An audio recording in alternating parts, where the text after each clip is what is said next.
If I were to give you my best possible advice at the beginning of the video, it is going to be one recommendation, which is going to be to listen to this horror podcast called The Magnus Archives. If you want to instantly level up the Warlock Patrons you have in your campaign, listen to The Magnus Archives. In this podcast, there are 13 entities that are the manifestation of every single phobia you can think of on the planet Earth. There's the fear of the dark, the fear of vast spaces, the fear of being gaslit. Each and every single fear is manifested into an entity. And these entities, they gain their power by how much others fear them. So the more people have the fear of being gaslit, the more powerful the gaslighting entity becomes. At a certain point, the entities become so powerful that they start giving their powers to avatars, which are just people who serve the entities.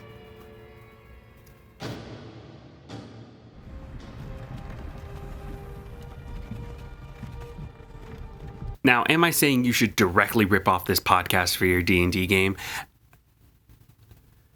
All I'm saying is that it's great to take inspiration from. What I really appreciate the podcast for doing is it takes these incomprehensible powers and still gives them a little theme. They give them a little theme is what they do. There's no incomprehensible Lovecraftian monsters. You need to have a theme. Is your theme bugs or darkness or meat?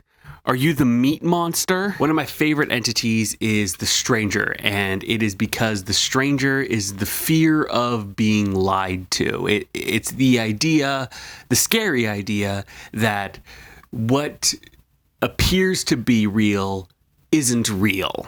So this is manifested as mannequins and masks and shape changers, and also has this kind of circus motif going, but I don't know if that's very relevant, but you can still add that into your games if you want to. Anything that falls under the umbrella of that creepy, uncanny valley, it is controlled by the entity known as the stranger. From this theme, I get a very major, Feywild illusionist kind of build, Mask of Many Faces would be perfect for this. But in this case, you're not just serving the fairy queen or the fey lord or a unicorn or something. You are directly serving the idea that something is lying to you.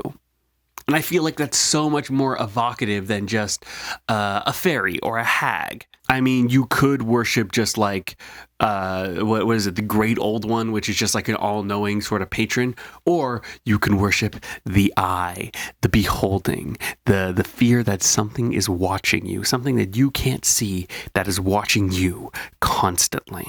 Instead of having just a normal patron, you have an idea, you have a concept that you can follow. Now, the entity itself you cannot comprehend, but what you can comprehend is the power that it represents. That representation, I think, makes a patron a lot scarier and a lot more evocative. I would go on the podcast. I would listen to the podcast.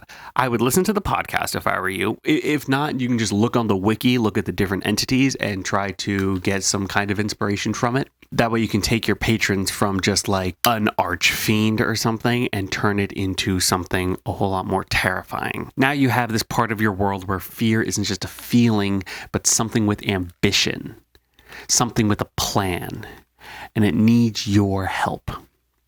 And if you accept its offer, you no longer become the victim of fear, but the inflictor.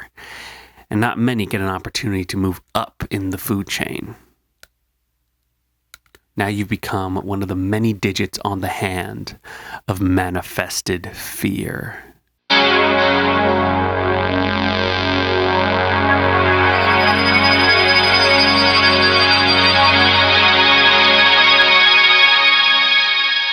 Thank you for choosing Damnation Incorporation, the answer to all of your life's pathetic problems. As an associate, you've been granted knowledge, resources, and magical powers. In exchange, we expect commitment, dedication, and loyalty to our values. When you begin your Eldritch Pact, it may seem a little underwhelming at first, but with enough loyalty and dedication to your Eldritch Master, you may be eligible to advance on to higher level spells and hexes. If you're looking to become eligible, there are a few requirements you need to fulfill before becoming eligible for process. processing. Tasks may range from reaping souls in the name of your master, finding more associates for your patron, or summoning extra planar beings to exact the will of your eldritch master. It will be common to receive these calls to adventure in your dreams and or nightmares. Maybe you'll find a name scrawled into your arm. That's how you know it's a priority. If you're specifically serendipitous, you may be selected to liberate our Eldritch Master into the material plane, releasing their apotheosis upon the unsuspecting masses. Failure to comply with your assigned tasks will result in multiple warnings. These warnings will manifest through nightmares, failure of bodily function, and revoking all spells and invocations that have been granted to you. And if you continue to resist our demands, we will have no other alternative but to revoke all magic and invocations and categorize you as a hostile entity towards our corporation. Any harm or death that befalls you is your liability. Have a wonderful day. It's taken a couple months to fully categorize all the data, and a lot of good people who stopped working with us, unfortunately, but here at Dice Brain Labs, we like to be thorough in our research, even if it takes some sacrifices. My name is Dr. Nicholas Dickless. I have been researching packs and Warlock Patrons for the past 5 years. We're currently presenting years worth of data that we found. If you have any information, please contact us. The research we've been looking into is specifically groups that worship these entities. Organized worship, the layman's term is a cult. But if you said that to someone who was in the organization, they would not agree that they're in a cult. We have a couple of warning signs, or what some might call a template for a organized worship of these entities.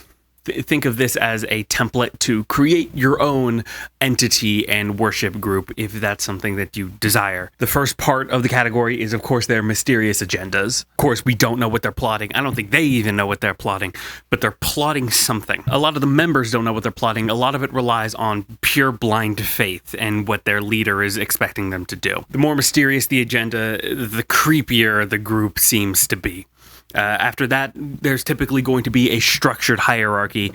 An agenda can't function without a hierarchy itself, even though the titles within the hierarchy may seem arbitrary. If you're having a hard time distinguishing who's higher up within the hierarchy, just give them weird-looking hats, and then that should be able to distinguish them. Another part within these groups is going to be the dead languages that they speak. They don't speak the language that you and I speak. They speak a language that has long been forgotten by history. If we look at the ancient texts, we will be able to translate what we're saying, but no scientist has survived reading the ancient text, so we're going to have to reevaluate our approach on that one. On a group basis, they all seem to agree that they are working on a higher purpose, but on an individual level, they all tend to question the ethics or morality of their organization. They all believe that they're doing the right thing, but they don't take the time to evaluate how they're going about what they're doing. They just kind of do it. And then that brings us to the cornerstone of almost all of these Warlock Patron relationships,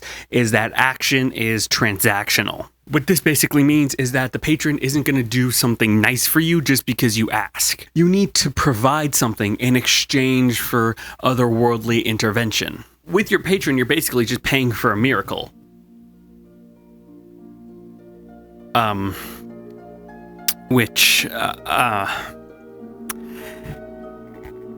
Hold on, give me one second.